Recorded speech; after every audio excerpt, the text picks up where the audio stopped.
tal, chicos? Bienvenidos al aula virtual.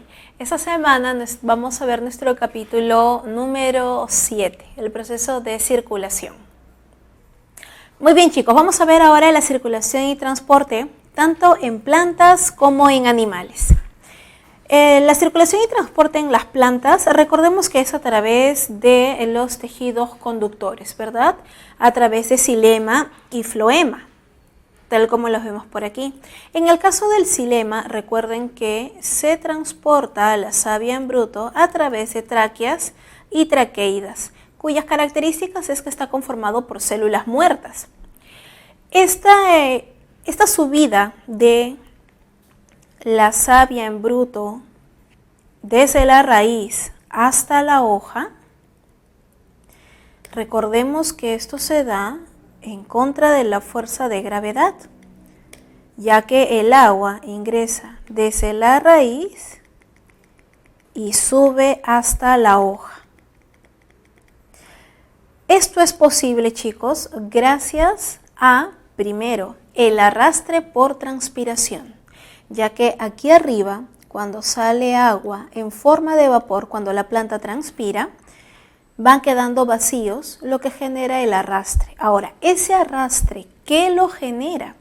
Recordemos que las moléculas de agua poseen la característica de la cohesión-tensión, y cuando está subiendo por un conducto, por una tráquea, es gracias también a los procesos de adherencia, ¿no? Al proceso conocido como capilaridad. Gracias a este proceso, chicos, del arrastre por transpiración, es que el agua y las sales minerales de la savia en bruto pueden llegar hasta las hojas. En el caso del floema, el floema sabemos que está formado por los vasos liberianos o tubos cribosos. Y el flujo de la savia elaborada, los productos de fotosíntesis que se forman en las hojas, van a ser trasladados a toda la planta para su nutrición. Este proceso de transporte de nutrientes a toda la planta se conoce como la teoría de flujo de masas. Las masas que se transportan son los nutrientes. Entre ellos pueden ser almidones, proteínas, ¿no? los lípidos que se forman en fotosíntesis. Todo ello es transportado a través del floema. Aquí podemos visualizar el mecanismo de transporte en las plantas. Desde el proceso de fotosíntesis, sabemos que aquí se forman los carbohidratos, ¿verdad? Es la savia elaborada. Se forma, aquí tenemos los cloroplastos, sale oxígeno, CO2, agua, sales minerales. Luego se da el transporte, luego se da la distribución de la savia elaborada, luego de la fotosíntesis. Se da el transporte de la savia elaborada a través del floema. Circula por toda la planta tal como se visualiza, a través de toda la planta hasta las raíces. El transporte de la savia bruta, recuerden que ocurre en sentido opuesto, ¿no? Hacia arriba, a través de las tráqueas o los vasos del xilema. Esto se da gracias al proceso de respiración. En el proceso de respiración, nosotros sabemos que el agua que se va a producir al final va a ser eliminada también a través de la transpiración. Y esto va a permitir el proceso en donde sale vapor de agua de la planta. Gracias a ello se puede absorber las sustancias minerales y el agua a través de las raíces, a través de los pelos absorbentes o conocidos también como los pelos radicales, ¿no? Que están formados por tejido epidérmico en el caso de la planta, ¿no? Para la rápida absorción del agua. En sus aparatos ustedes tienen esta imagen, chicos, en donde les mencionan el transporte del agua en las plantitas. Les mencionan que primero el vapor de agua difunde hacia el exterior en el estoma, es decir, sale vapor de agua. El agua se evapora en las paredes de las células del mesófilo. Recuerden que el mesófilo es la parte media de la hoja. La tensión atrae el agua desde las venas hasta las células del mesófilo, es decir, va saliendo. La tensión tira de la columna de agua, aquí está la columna de agua, hacia arriba y hacia afuera en el xilema, en las venas de las hojas. En la número 5, la tensión tira de la columna de agua hacia arriba en el xilema de tallos y raíces, lo que me genera que gracias a este proceso de tensión de columna y también a las propias características que tiene el agua, ¿verdad? Esta sube en contra de la gravedad. Las moléculas de agua forman una columna cohesiva, ¿no?, en la raíz y en el tallo. Y por último, el agua se mueve por ósmosis hacia el interior del haz de la raíz, ¿no? Acá tenemos los pelos radicales o radiculares por donde ingresa el agua. Aquí podemos ver, chicos, el mecanismo, cómo es que ingresa el agua a través de la raíz. Esto es un proceso bastante particular, muy importante porque a ustedes les viene esto en el examen, sobre todo a los de ciencias. Les menciono que el agua viaja a través de las paredes celulares y los espacios intercelulares. Cuando viene por aquí, no atraviesa la célula. Esto es conocido como la vía del apoplasto. Pero cuando el agua cruza la membrana plasmática, miren, ingresa a la célula, a otra célula, a otra célula y atraviesa las células, esto es conocido como la vía del simplasto. Son dos procesos de diferentes rutas. Ahora, otra estructura también muy importante es las bandas de Caspari. Estas bandas se caracterizan porque tienen las paredes engrosadas de celulosa. ¿Y qué es lo que hacen las bandas de Caspari? Chicos, son como un límite, evitan que el agua retorne. Las bandas de Caspari ayudan a controlar la cantidad de agua en el interior de los tejidos, ayudan a regular la presión osmótica interna en una planta. Esa es la función que tienen las bandas de Caspari, ¿no?, para poder llegar rápidamente hacia el xilema y que ya no haya retorno del agua. El mecanismo de los nutrientes a través del floema, nosotros lo podemos visualizar por aquí. Aquí vemos el tubo criboso del floema, por aquí la tráquea del xilema. En el caso de la tráquea del xilema vemos que el transporte es de agua principalmente. Ahora, ¿el agua puede ingresar? Claro que sí, para hacerlo más disuelto, ¿no?, para poder disolver los nutrientes y que estos se transporten de una manera más ágil. Aquí vemos la célula de la hoja, que esta es la fuente de nutrientes, los puntitos que vemos en rojo. Los nutrientes pasan, ¿verdad?, hacia las células acompañantes. Recuerdan que lo habíamos visto esto en la semana 4 de histología. Las células acompañantes y la célula propia del xilema, ¿no?, del tubo criboso.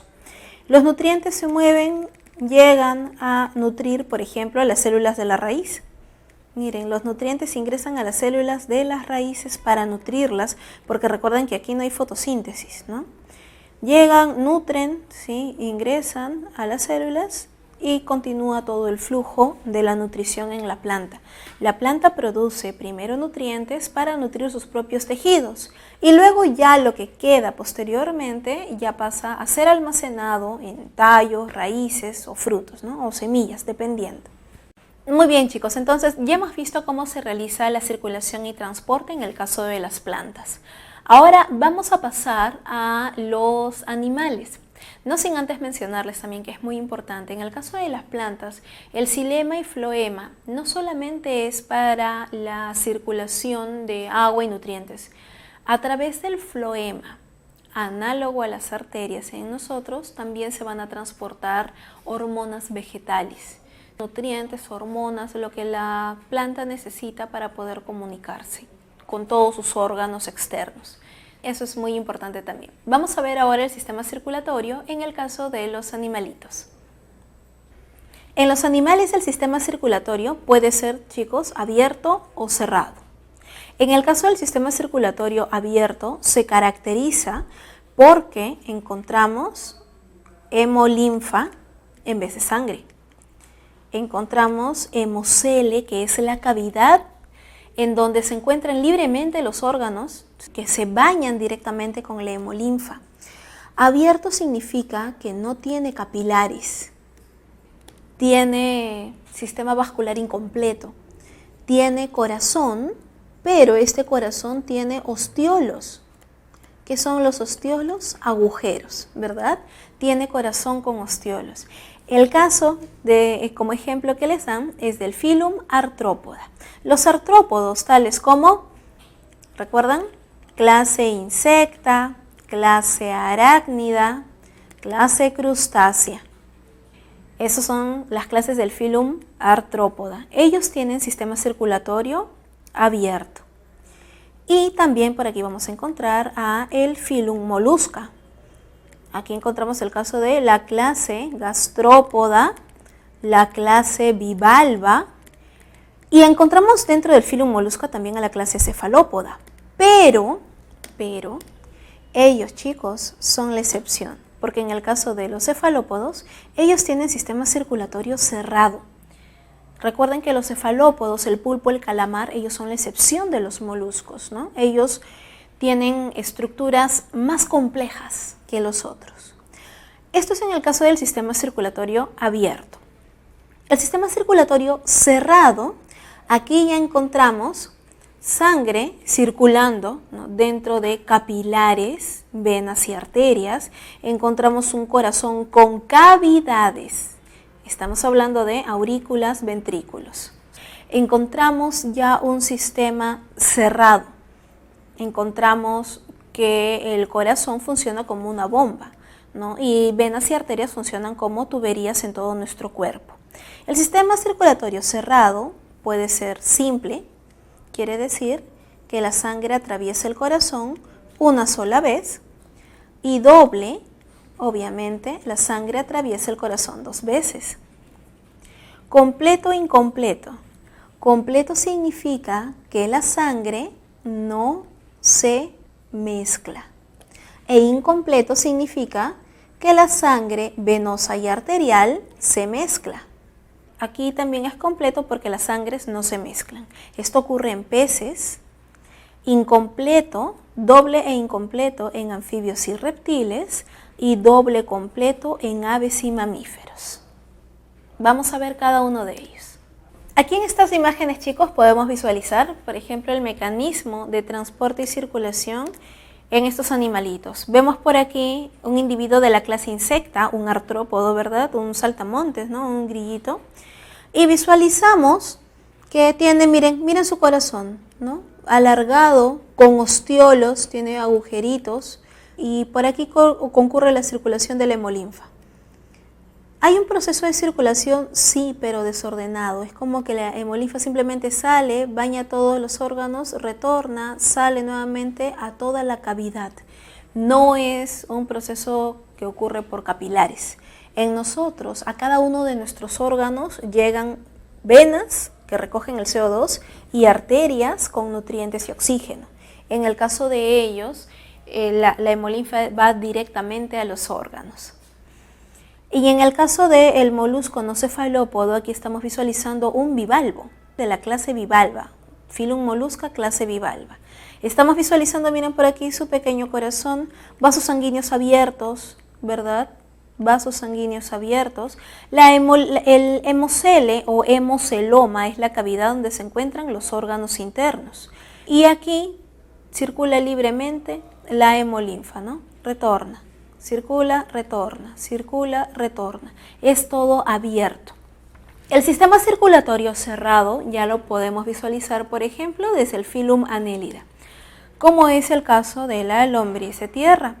Visualizamos vasos parietales, el vaso dorsal, ¿verdad? El vaso ventral, dorsal, y encontramos los vasitos no transversales o parietales.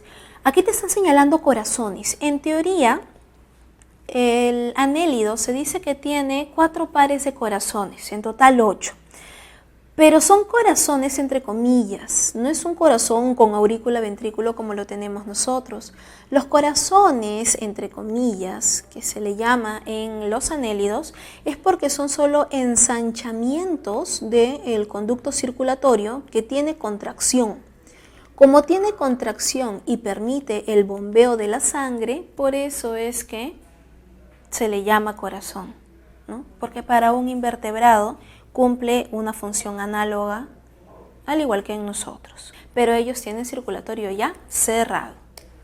Mencionarles también, chicos, que otro individuo que tiene sistema circulatorio cerrado es en el caso del grupo de los equinodermos. En el filum Equinodermata encontramos a la estrellita de mar, erizo de mar. Ellos tienen un sistema circulatorio acuífero radial que le permite mantener controlada la presión interna del cuerpo. Pero recuerden que esto es cerrado. Este sistema acuífero radial le permite la entrada-salida, ¿no?, del agua del exterior, pero de una manera controlada. Tiene un sistema diferente al de los otros animales, pero también es cerrado. En el caso particular ya de los vertebrados, en el subfilum Vertebrata, ¿no?, como ya lo habíamos visto por clasificación la semana pasada, en el subfilum Vertebrata, chicos, los vertebrados sabemos que tenemos un proceso evolutivo que venimos del mar. En el mar sabemos que la presión del agua es mucho mayor que la presión atmosférica, motivo por el cual nosotros vamos a encontrar de que los peces tienen una presión sanguínea muy baja. ¿Y esto a qué se debe? A que el pececito, chicos, el pececito tiene un pequeño corazón. Un corazón formado por una aurícula y un ventrículo, nada más. El ventrículo bombea sangre hacia las branquias. En las branquias sale el CO2 e ingresa el oxígeno disuelto. Recuerden que las branquias es análogo a los pulmones, ¿verdad? La sangre oxigenada se lleva a todo el cuerpo, a todos los órganos, y luego del cuerpo se recoge nuevamente toda la sangre con CO2.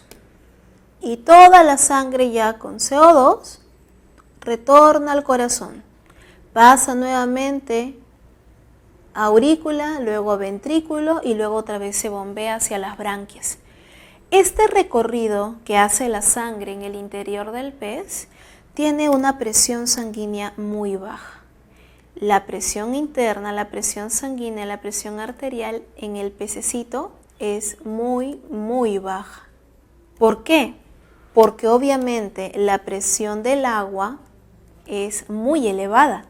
Por eso es que nosotros, chicos, cuando hacemos buceo, cuando nosotros buceamos, tenemos un límite, ¿no? El récord Guinness, si mal no recuerdo, es 210 metros de profundidad que podemos nadar.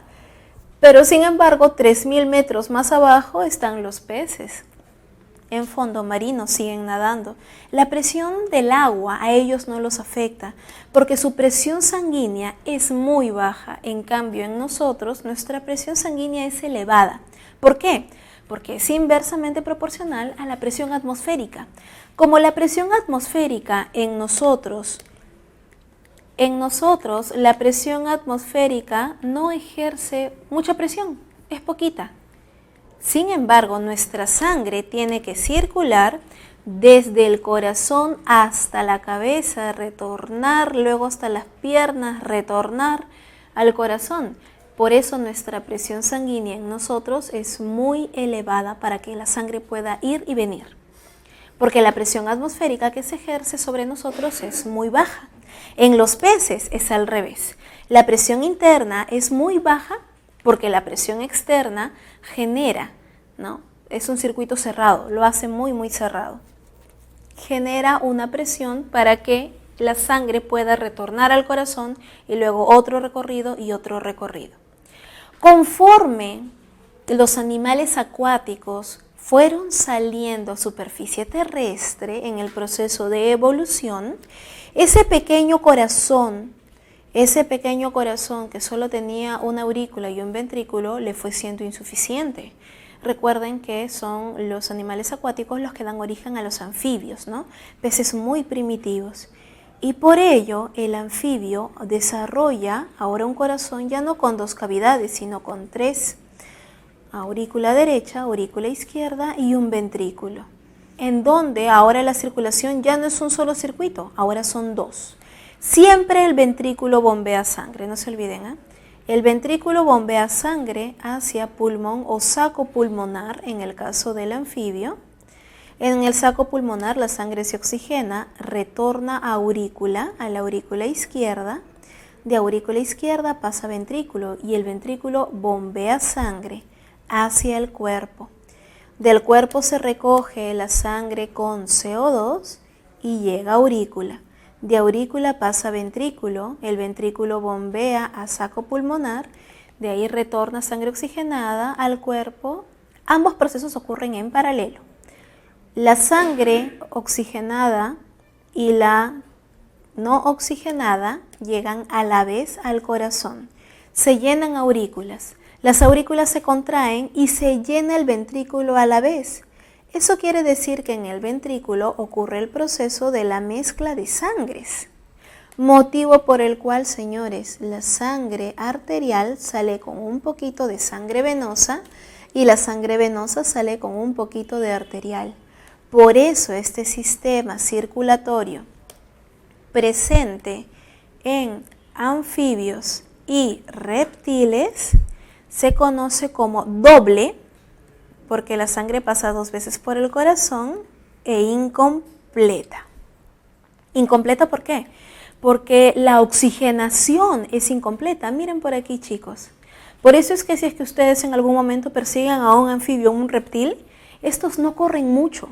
Si ustedes se dan cuenta, las estrategias de caza que tienen los reptiles no se basan en la velocidad, en la rapidez del individuo, ¿verdad? ¿Por qué? Porque no pueden correr mucho, porque la oxigenación de su cuerpo no es muy buena. Su corazón se agita rápidamente, no es altamente eficiente.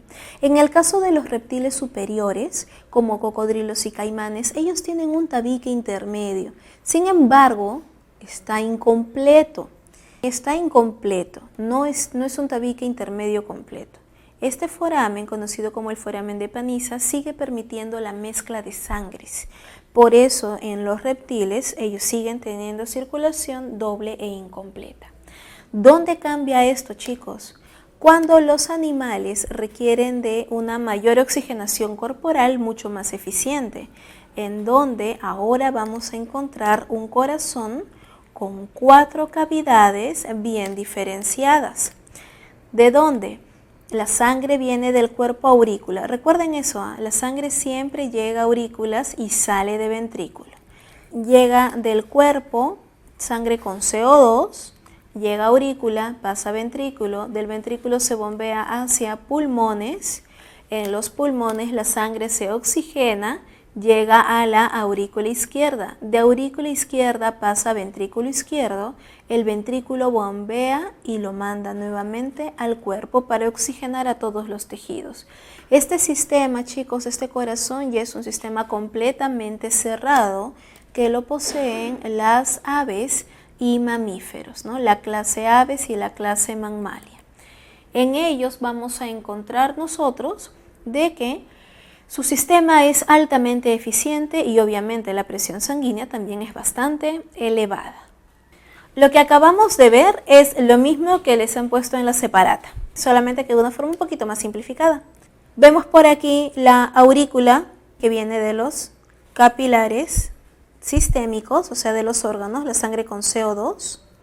Llega a aurícula, pasa a ventrículo, el ventrículo bombea hacia los capilares de las branquias, sangre con CO2, aquí sale el CO2 e ingresa el oxígeno disuelto del agua y ahora la sangre oxigenada y llega hacia los órganos, hacia todos los sistemas, llevando oxígeno.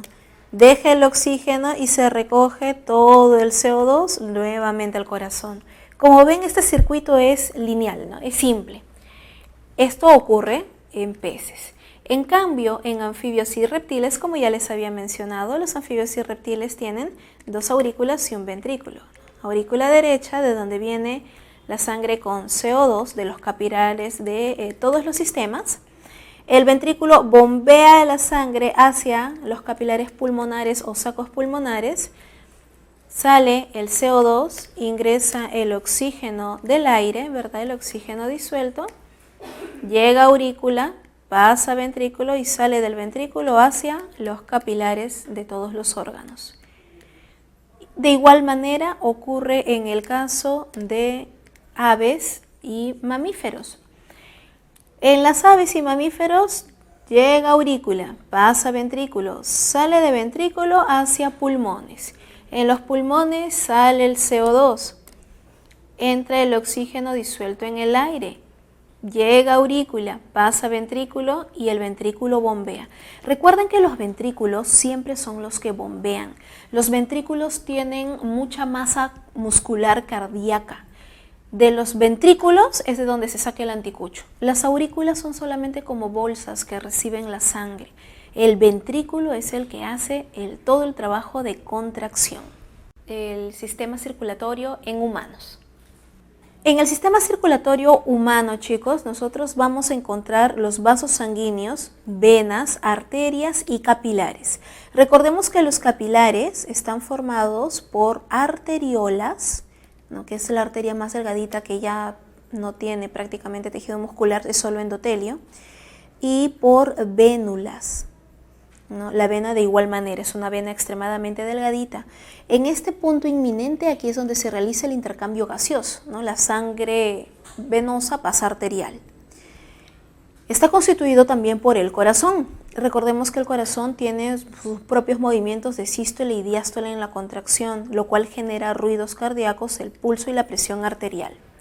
El ciclo cardíaco, que lo vamos a ver en unos minutos a mayor detalle, se basa en el llenado ventricular, la contracción isovolumétrica, la eyección y la relajación isovolumétrica, los cuales duran, como podemos visualizar, menos de un segundo, ¿verdad? El plan general del sistema circulatorio en el humano se basa en la circulación mayor y menor, por eso también se llama circulación doble. La circulación menor es del corazón a pulmón. Y la circulación mayor es del corazón hacia todo el cuerpo, hacia todos los órganos del cuerpo. Recordemos que a través del sistema circulatorio en el humano circula sangre, ¿verdad? Es el transporte de nutrientes, transporte de células y también para el proceso de la coagulación sanguínea. Si nosotros quisiéramos visualizar el corazón, chicos, en un esquema, lo visualizaríamos de la siguiente manera. Miren por aquí. Esta sería la aurícula derecha, ventrículo derecho. Por aquí la aurícula izquierda y el ventrículo izquierdo. ¿Qué es lo que nosotros vamos a encontrar por aquí? Presten atención, como ya les había mencionado, la sangre siempre llega a aurículas y sale de ventrículo. La sangre con CO2 del cuerpo llega a aurícula, pasa a ventrículo y del ventrículo sale nuevamente hacia el pulmón. En el pulmón obviamente la sangre se oxigena. La sangre oxigenada sale del pulmón y llega a aurícula. De aurícula pasa a ventrículo y del ventrículo sale a oxigenar a todo el cuerpo. Este es el esquema general del corazón, de esta manera. Ahora lo que viene es simplemente razonamiento. Es simple razonamiento. Chicos, si la sangre llega a aurículas a la vez, la sangre venosa y la sangre arterial, llega a las aurículas se llenan de sangre. La aurícula se llena de sangre ambas. Estas se contraen fuertemente y ahora la sangre pasa a ventrículos. El ventrículo se contrae y la sangre sale disparada, con tanta potencia, con tanta presión, que llega hacia todo el cuerpo y luego retorna, con tanta presión que sale del ventrículo derecho, con tanta presión que llega hasta el pulmón y luego retorna. Por lo tanto, señores, ¿qué les dice su lógica?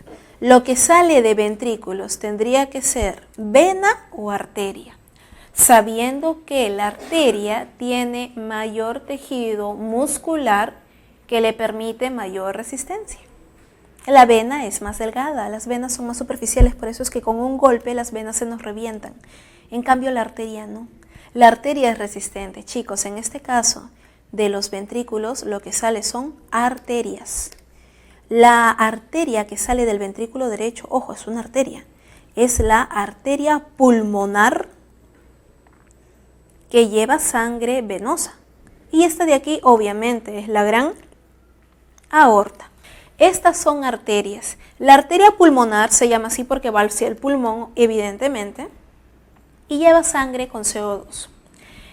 Y lo que llega a aurículas, lo que llega a aurículas son venas. Son venas. Por aquí llegan las venas cavas, ¿no? Superiores, inferiores, y por aquí llegan las venas pulmonares. Como se darán cuenta, ¿no? Solo las venas pulmonares llevan sangre arterial y solo la arteria pulmonar lleva la sangre venosa. O sea, los que van y vienen del pulmón son los que llevan sangre inversa, nada más. Por aquí nosotros tenemos la famosísima tricúspide, ¿verdad? Y aquí tenemos la bicúspide, ¿no? También conocida como mitral. A la salida de las grandes arterias también hay válvulas que se abren y se cierran. Estas son las sigmoideas, ¿no? Conocido también como la pulmonar y la aórtica también. Ahora, chicos, esto es a manera de esquema. Esto es un esquema. El corazón real se ve de esta manera. Pero si nosotros lo ubicamos, miren, aurícula derecha. La aurícula derecha llega la sangre por las venas. De aurícula pasa a ventrículo. Sí, aquí están las venas, ¿no? A las dos venas. Llega sangre a la aurícula, de aurícula pasa a ventrículo, el ventrículo se contrae y sale la sangre del ventrículo hacia el pulmón, la arteria pulmonar, y lo lleva a los pulmones. Luego, de pulmones, miren, llegan las venas pulmonares, 4 venas pulmonares, llegan a la aurícula, llega la sangre, de aurícula pasa a ventrículo y del ventrículo sale la sangre hacia la aorta. Vemos por aquí la válvula aórtica que se encuentra en el ventrículo izquierdo, solo que no sale de un costadito, ¿no? Realmente sale de aquí arriba. Nosotros lo hemos graficado aquí por cuestiones didácticas para que se aprendan más rápido este esquema. Y la válvula pulmonar se ubica también, ¿no? en el ventrículo derecho, por aquí, donde lo habíamos dibujado, pero sale de aquí arriba, lo cual me genera, ¿no? un esquema visual mucho más complejo, ¿no? Porque la arteria pulmonar con la aorta, ¿no? Por ahí como que hacen un nudo, la aorta se va por atrás, todavía sale por acá atrás del corazón. Las arterias tienen esa particularidad, por eso es que se ve un poco más confuso, pero aprendiéndote este esquema ya está todo.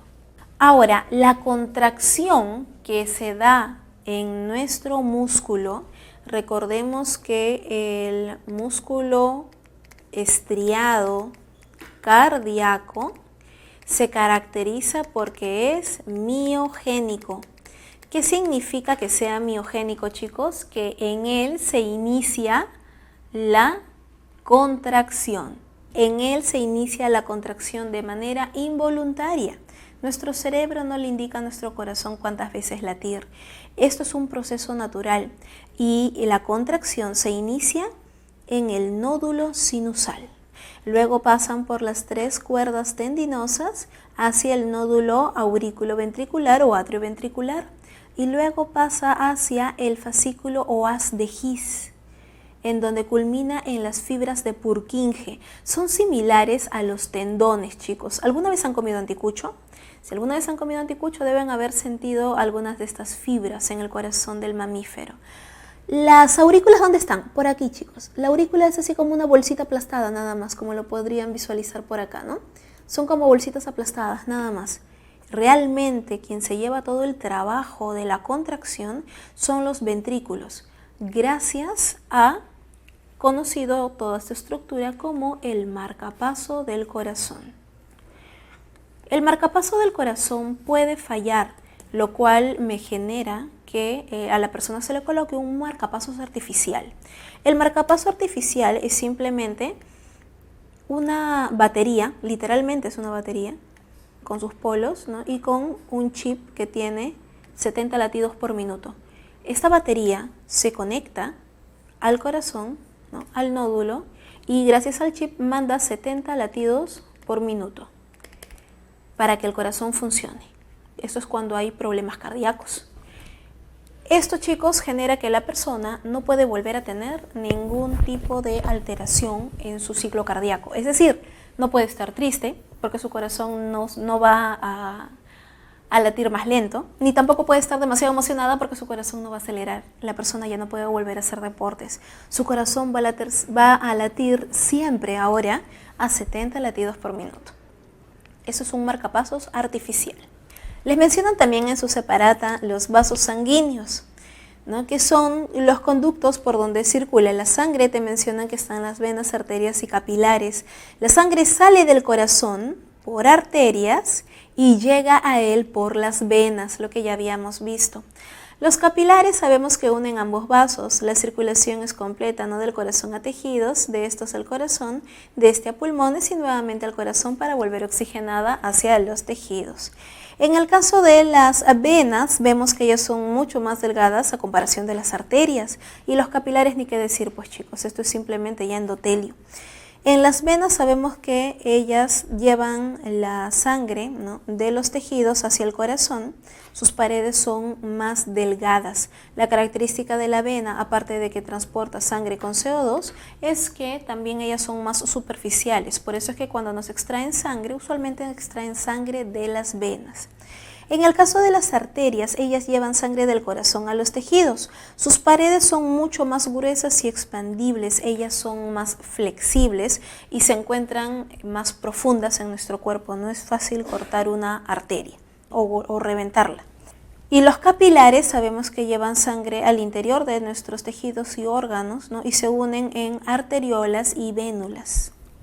En el ciclo cardíaco, como nosotros podemos visualizar, chicos, el ciclo cardíaco se basa en el ventrículo. Vemos por aquí primero el llenado ventricular.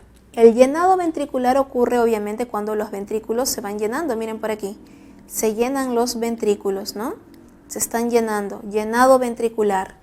Luego ocurre la contracción isovolumétrica. Bueno, como es un ciclo, en realidad no hay ni inicio ni fin, pero partimos del llenado ventricular. Los ventrículos se llenan, luego los ventrículos se tienen que contraer para que la sangre salga disparada, y luego ocurre el proceso de eyección. La eyección es cuando la sangre sale de los ventrículos. Se llenan los ventrículos, se contraen los ventrículos, la sangre sale disparada y luego los ventrículos se relajan.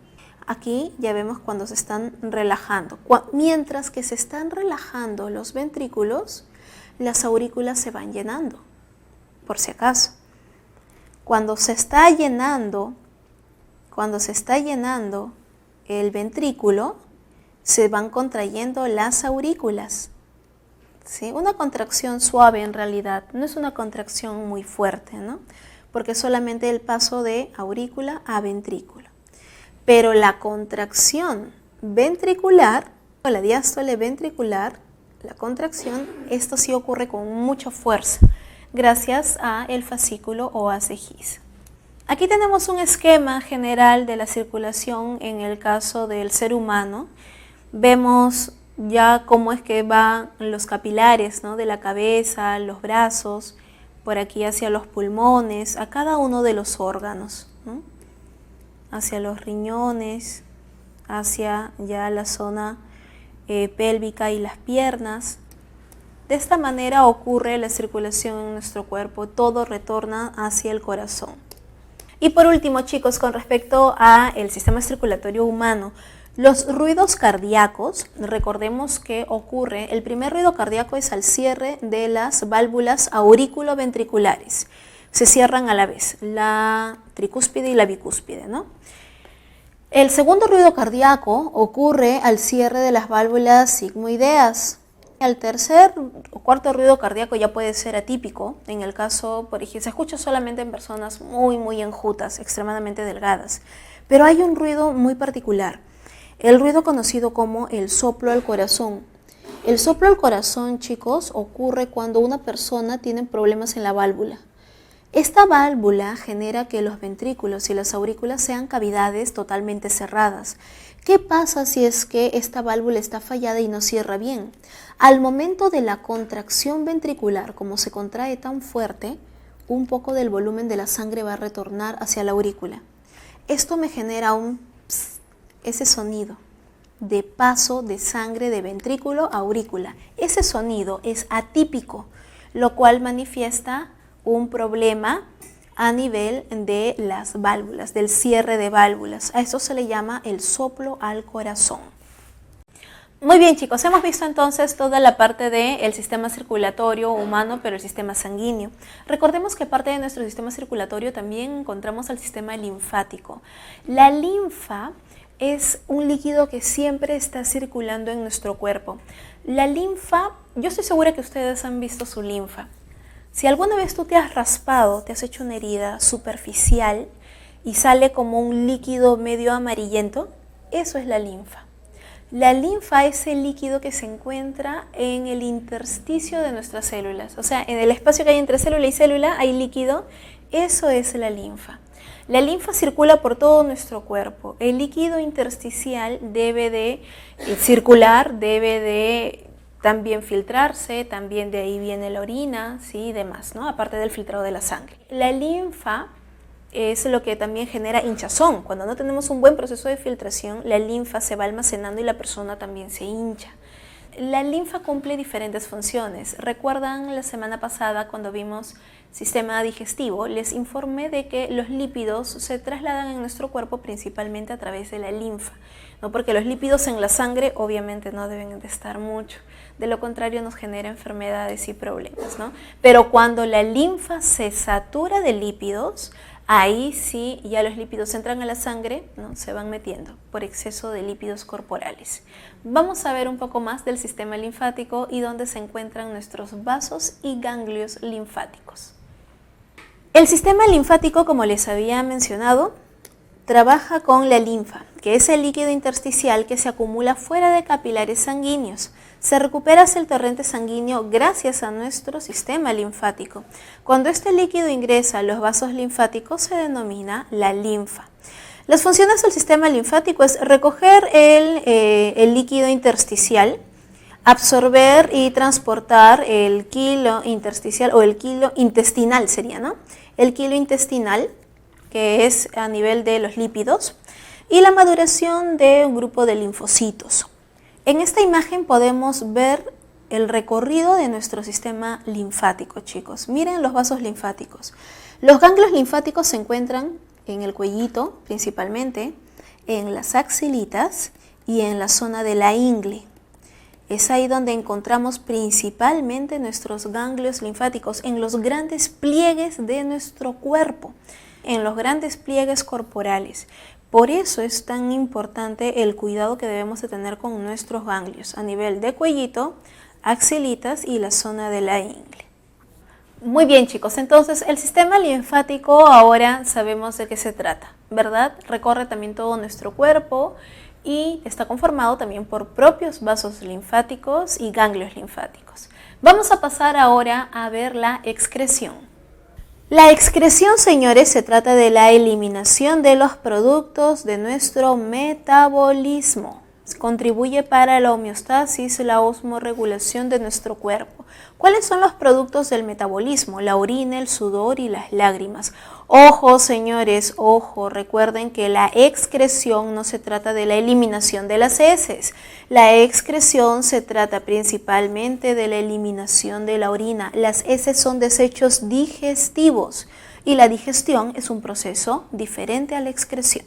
La excreción ocurre de diferentes formas dependiendo de qué reino estamos hablando. En el reino protista, por ejemplo, en el caso de los protozoarios, encontramos que ocurre a través de la vacuola contráctil. ¿Recuerdan cuando ocurría la digestión intracelular en la ameba? ¿No? Está con su núcleo. Ingresaba el alimento, ¿sí? Se formaba el fagosoma, ¿verdad? Y al final la vacuola llena de desechos tenía que abrirse y eliminar hacia el exterior. Esa es una vacuola contráctil, aquella que elimina desechos. En los hidrozoarios, señores, ¿a quiénes se les llama hidrozoarios? A las hidras. pertenecen a el filum Cnidaria o filum Coelenteria. Las hidras, que son los hidrozoarios, realizan todo a través del proceso de difusión a través de sus tejidos, simplemente el paso, ¿no?, la entrada del oxígeno y la salida del CO2. En el filum Platyhelminthe encontramos que la excreción se da por protonefridios, ejemplo, en la planaria, en la duela hepática, en la tenia. En el filum Annelida, como la lombriz de tierra y la sanguijuela, se da a través de los nefridios. En el caso de la clase insecta del filum Arthropoda, se da a través de los túbulos de Malpighi. Y en el caso de los vertebrados, a través de los riñones. Vamos a verlos. Aquí en su separata les mencionan el sistema excretor, por ejemplo, de la planaria. Vemos la red de protonefridios que ayudan al proceso de la excreción. Los protonefridios están formados por las células flamígeras. Se llaman de esa manera por la forma en flama que tienen. Obviamente a través de los nefridioporos es donde salen los desechos del metabolismo, ¿no?, la excreción. En el caso del anélido, el filum Annelida, como la lombriz de tierra, vemos ya un sistema un poco más complejo, ¿no?, definitivamente, porque ellos tienen nefridios. Ya no son protonefridios, ahora es un nefridio. Observamos el nefridioporo, por donde va a eliminar los desechos, ¿sí? Miren la estructura de la vejiga, vemos un nefrotúbulo para el proceso de la filtración de su propia sangre. Recuerden que ellos ya tienen sistema circulatorio cerrado. En el caso del sistema excretor humano, visualizamos aquí el sistema excretor, formado por riñones, glándulas suprarrenales, los uréteres, ¿no?, la vejiga, el conducto urinario, ¿no?, la uretra, hasta el meato urinario o meato uretral, hasta la salida de la orina. Recuerden que en el caso de la mujer tiene un esfínter y los varones tienen 2 esfínteres, ¿no?, debido al largo de la vejiga. Encontramos por aquí la estructura renal. Vemos la médula, vemos la médula y la corteza, ¿sí?, médula hacia el exterior, corteza hacia la parte central, médula hacia la parte interior y la corteza hacia la parte externa, y la médula siempre hacia el centro. Aquí vamos a encontrar la ubicación de los nefrones. El nefrón o nefrona es esta estructura que nosotros visualizamos aquí, toda esta estructura. El nefrón va a cumplir la función de la filtración de la sangre a nivel renal. Esto ocurre primero en la cápsula de Bowman. Recuerden que la cápsula de Bowman aquí estaba formado por tejido epitelial simple plano. Dentro tenemos al glomérulo con los vasos sanguíneos. Miren, por aquí está la arteria, ¿verdad?, que entra, sale para el filtrado de la sangre. Por aquí viene el túbulo contorneado, ¿sí?, los túbulos contorneados proximales, el túbulo contorneado distal, el asa de Henle y el tubo colector. Nosotros vamos a encontrar por aquí todas las estructuras. Aquí lo podemos ver un poco enredado a los túbulos uriníferos. Vamos a dibujarlos un poquito más separados.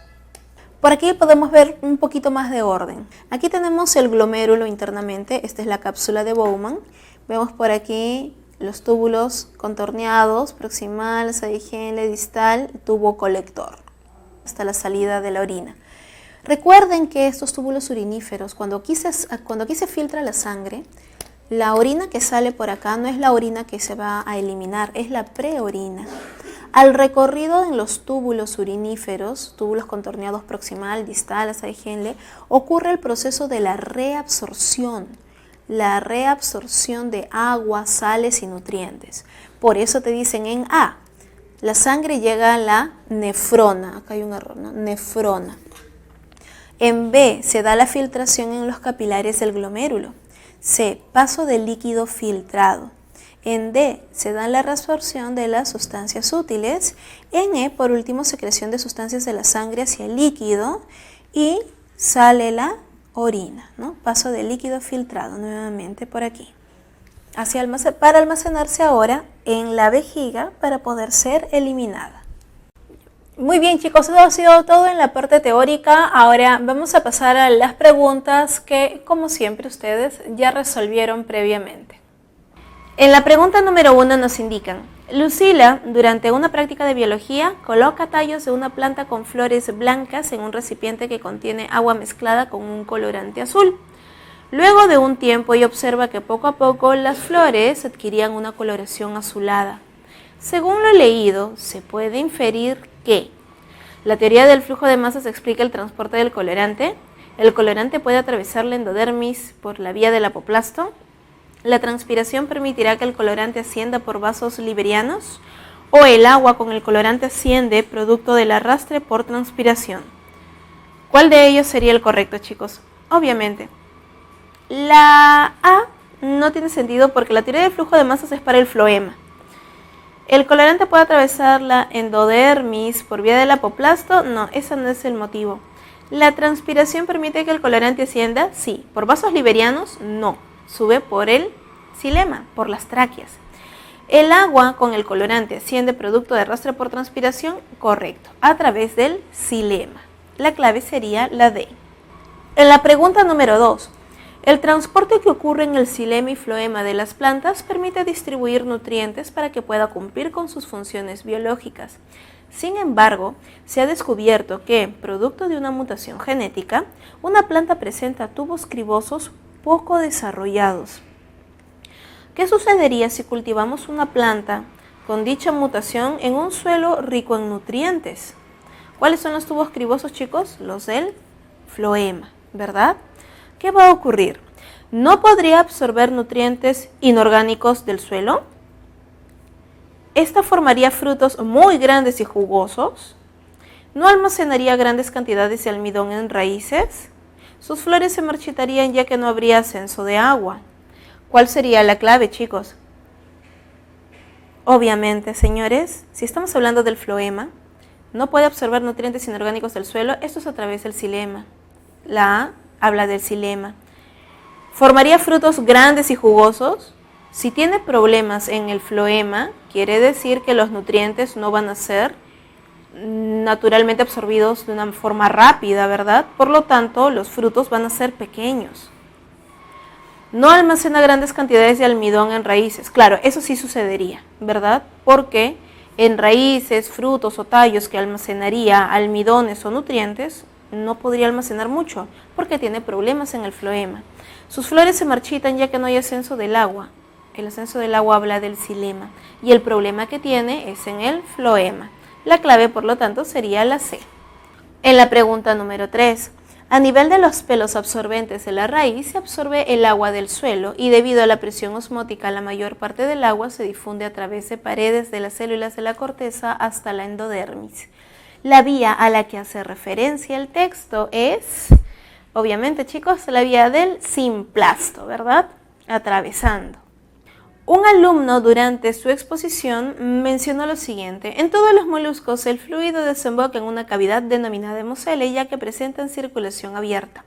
Inmediatamente el profesor lo corrigió debido a que los moluscos carecen de sistema circulatorio, todos los moluscos presentan circulación cerrada, solo los bivalvos presentan circulación abierta o algunos moluscos presentan circulación cerrada. De acuerdo a lo que hemos visto, chicos, en teoría, por ejemplo, en los moluscos, el caso de los cefalópodos, ellos tienen circulación cerrada. ¿Cuál es la corrección en el texto? En todos los moluscos, ¿no? Por eso se corrige. En la pregunta número 5. En una conferencia se estaba describiendo el sistema circulatorio de cierto animal, donde se decía lo siguiente: presenta un corazón muscular con 4 cámaras donde existen 2 circuitos separados de vasos sanguíneos. Un circuito fluye a través de pulmones donde capta oxígeno y otro circuito lleva sangre oxigenada a todas las regiones del cuerpo. Del texto se puede inferir que dicho animal presenta circulación. ¿Cómo sería, chicos, en este caso?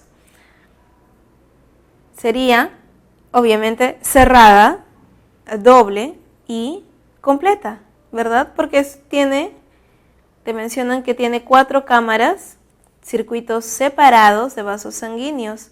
La sangre fluye a través de pulmones, capta oxígeno, sangre oxigenada de todas las regiones del cuerpo. En ningún momento te indica que la sangre se mezcla, por lo tanto es completa. Doble porque va hacia el corazón y a pulmones, y cerrado, ¿no? Porque tiene un corazón totalmente cerrado, tiene circuitos. La clave sería la B. En la pregunta número 6 nos indican: algunos problemas congénitos pueden generar defectos cardíacos en las personas. Por ejemplo, en algunos casos se generan malformaciones a nivel de la arteria pulmonar y podríamos afirmar que dichas personas tendrían una falla en... ¿Qué ocurriría, chicos? La arteria pulmonar, ¿qué es lo que lleva? ¿Se acuerdan? Sangre venosa, ¿verdad? La arteria pulmonar bombea sangre venosa del corazón hacia el pulmón.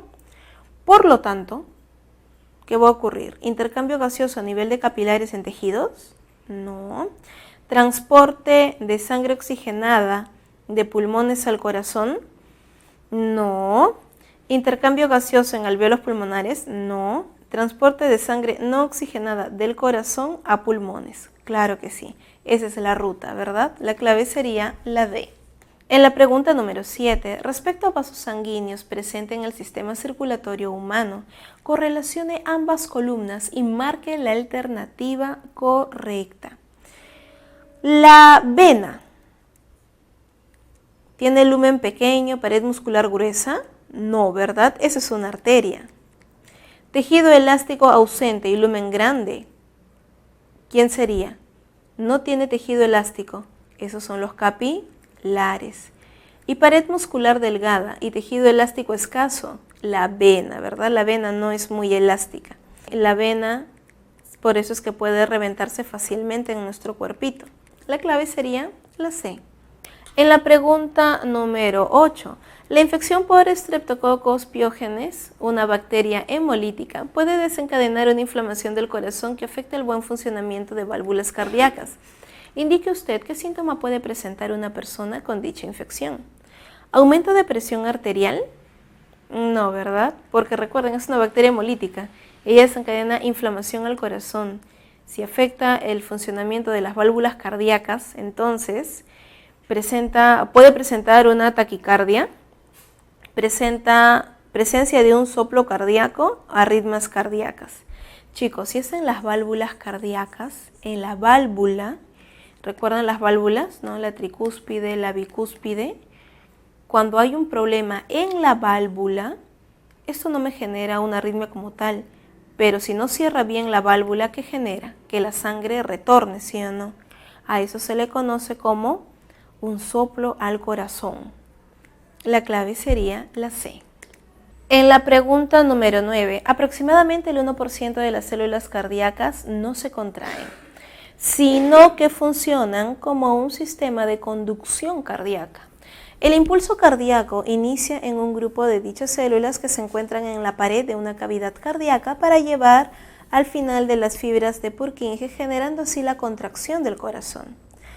¿A qué cavidad y células cardíacas hace referencia el texto? ¿De qué estamos hablando, chicos? Estamos hablando del marcapaso del corazón, ¿verdad? A nivel de la aurícula derecha, encargado el nodo sinusal, encargado del proceso de la contracción, ¿no? Cada impulso cardíaco sabemos que inicia en el nódulo sinusal, luego pasa por las 3 cuerdas tendinosas hasta el nódulo auriculoventricular y luego hacia el lazo fascículo de His que culmina en las fibras de Purkinje. En la pregunta número 10, el sistema sanguíneo tiene como propósito llevar sangre a diferentes partes del cuerpo. Para que esto ocurra, se requiere que cada órgano le llegue una arteria desde el corazón y salga una vena llevando la sangre de los órganos hacia el corazón. Según las venas y arterias, correlacione correctamente.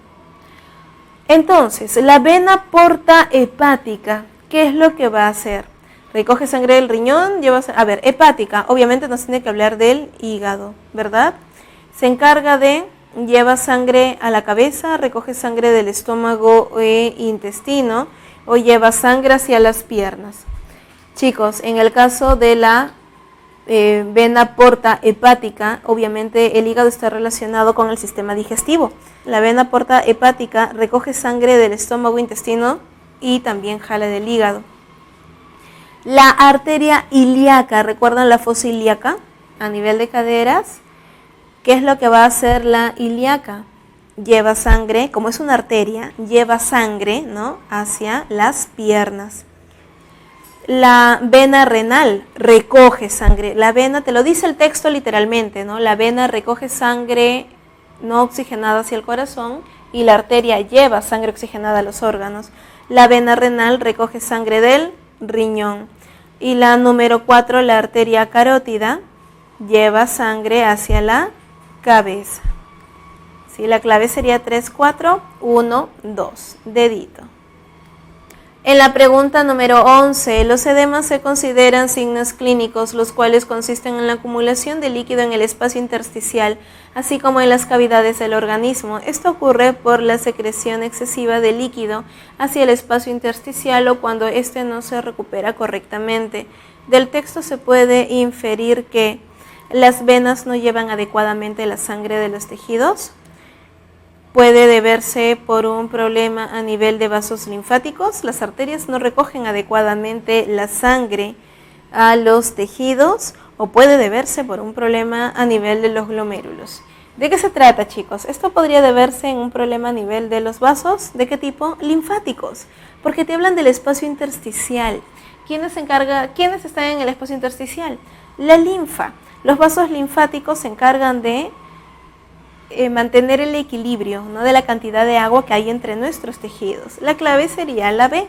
En la pregunta número 12 te dicen, la medusa es un organismo que se caracteriza por presentar 2 capas de células, una externa o la epidermis y la interna o la gastrodermis, a través de las cuales se realiza todo su metabolismo. No presentan órganos encargados de la eliminación de desechos, pero lo realizan mediante el proceso denominado, simplemente, chicos, difusión.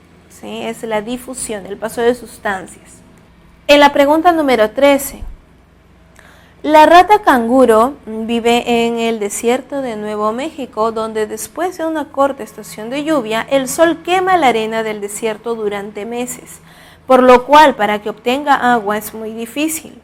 Para sobrevivir en dicho ambiente, este organismo carece de glándulas sudoríparas. Presenta riñones especializados para evitar la pérdida excesiva de agua a través de la orina. Del texto se infiere que las ratas canguro a nivel de sus riñones presentan, ¿qué van a presentar, chicos? Para evitar la excesiva presencia de agua en la orina, o sea, producen poca orina. Tiene cortas asas de Henle, cortos túbulos contorneados, abundantes glomérulos, no, ¿verdad? Definitivamente no. El éxito no va a estar ahí porque tiene que producir poca orina. No tiene que ver con qué tan cortos sean los tubos uriníferos, sino con que tenga pocos glomérulos. La A es la correcta. En la pregunta número 14, la glomerulonefritis es la inflamación del glomérulo que altera el proceso de filtración ocasionando presencia de elementos que normalmente deben estar ausentes en el filtrado. Según el texto, indica qué elemento extraño se puede encontrar en el filtrado si una persona sufre de dicha inflamación. Te dicen de que no debería de estar. En la orina puede haber fibrinógeno, urea, agua, glucosa. Bueno, agua de hecho. Urea también es un desecho. Glucosa también puede haber, pero fibrinógeno no, ¿verdad? La clave sería, por ello, la A. Y en la pregunta número 15, cuando el fluido extracelular en el organismo disminuye, el hipotálamo ordena la liberación de la hormona vasopresina, que al unirse a los receptores ubicados en una porción del nefrón, hacen que sus paredes se vuelvan más permeables al agua, aumentando así la reabsorción de agua a nivel del nefrón. ¿A qué porción del nefrón hace referencia el texto, chicos? ¿A qué nivel ocurre mayor proceso de reabsorción? A nivel del túbulo contorneado distal, ¿verdad? El 99% del filtrado se reabsorbe en los túbulos. Recordemos que de esta manera se forma la orina, ¿no? El túbulo contorneado proximal sabemos que se reabsorbe el 80% del filtrado. Ojo, eso es en el proximal. Llevando de regreso a la sangre agua, glucosa, aminoácidos. El túbulo contorneado distal se reabsorbe sodio y carbonatos, ¿no? A cambio de potasio, a cambio de protones, y asimismo se absorbe agua por acción de la vasopresina. Muy bien, chicos, eso ha sido todo por el día de hoy. Ya hemos culminado nuestro 7º capítulo, ya se acerca el segundo examen. Por favor, repasen. Sí, repasen de todas maneras, muy importante aquellos que les viene 7 o 10 preguntas de biología, repásenlo, tengan muy en cuenta, practiquen bastante, por favor, y no olviden de una buena alimentación para poder rendir adecuadamente en los estudios y horas de sueño. Cuídense mucho, chicos, nos vemos la siguiente semana.